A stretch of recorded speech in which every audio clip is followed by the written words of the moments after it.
The Wizard of Oz, what it really means. This appears to be a message to expose the banking cartel in America, and to let the people know that they have the power to liquidate them, and get back to Kansas, the real land and republic. The Wizard of Oz, written by L. Frank Baum, is not just a mere story. What is Oz a symbol for? Ounces. What is measured in ounces? Gold. What is the yellow brick road? Bricks or ingot bars of gold.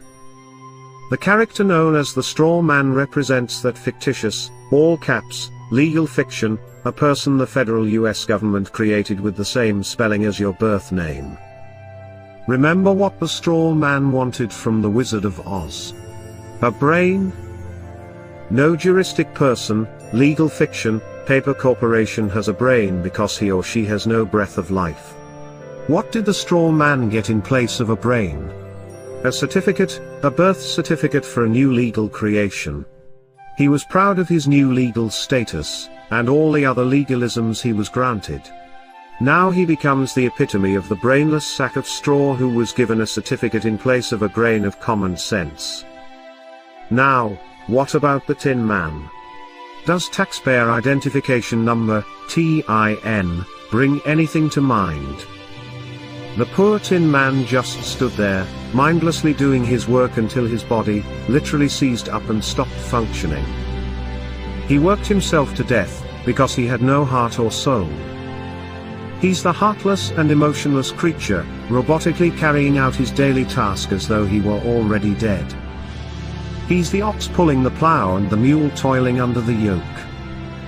These days, his taskmasters just oil him nightly with beer, and place him in front of a hypnotic television, until his very existence no longer has any meaning or value. His masters keep him cold on the outside, and heartless on the inside, in order to control any emotion or feeling that might arise. The Cowardly Lion was always too frightened to stand up for himself. Of course, he was a bully and a big mouth when it came to picking on those smaller than him. Have you ever noticed how bullies are really the biggest cowards? They act as though they have great courage but, in reality, have none at all. They roar, but with no teeth of authority to back them up. When push came to shove, the Cowardly Lion always buckled, and whimpered when anyone of any size or stature challenged him. He wanted courage from the Grand Wizard, so he was awarded a medal of official recognition. Now, although remaining a coward, his official status allowed him to be a bully, but with officially recognized authority, and not at all unlike the attorneys, who hide behind the courts. What about the trip through the field of poppies? Did you notice how this had no narcotic effect on the straw man who had no brain, or the Tin Man with no heart or soul? They weren't real people, so drugs could not influence them. The Wizard of Oz was written at the turn of the century, so how could the author have known America was going to be drugged? The Crown has been playing the drug cartel game for centuries. Just look up the history of Hong Kong and the Opium Wars. The Crown already had valuable experience conquering all of China with drugs, so why not the rest of the world? What was the Emerald City? The Federal Reserve System.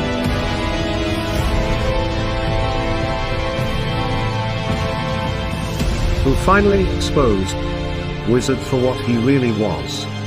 Toto, the cute and somewhat annoying little dog. Toto means in total, or altogether in Latin. What was it that the witch wanted after she alleged that the little dog had bitten her? Toto. Or everything. Notice how Toto was not scared of the great wizard's theatrics, yet he was so small in size, compared to the wizard, that no one seemed to notice him.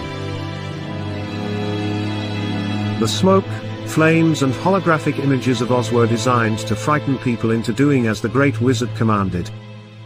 But Toto simply padded over, started barking until others paid attention to him and came to see what the barking was about.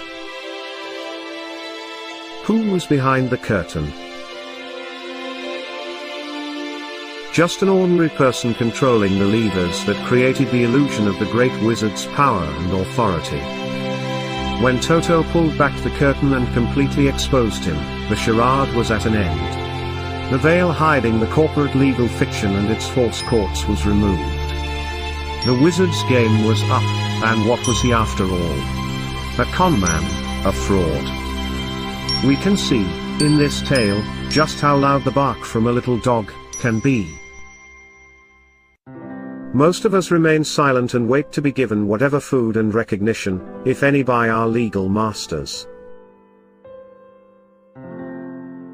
Let us not forget those flying monkeys. What perfect mythical creatures to represent the Bar Association attorneys, who attack and control the little people for the great crown wizard, the powerful and grand bankers of Oz.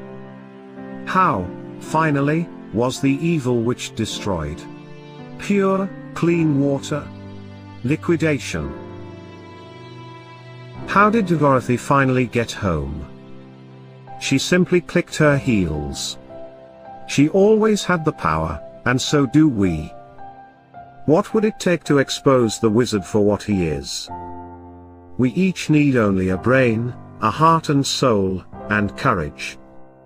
Then, and perhaps of the greatest importance, we need to learn how to work together. Only by working together, can we have the freedom that was given to us all, under the law of God.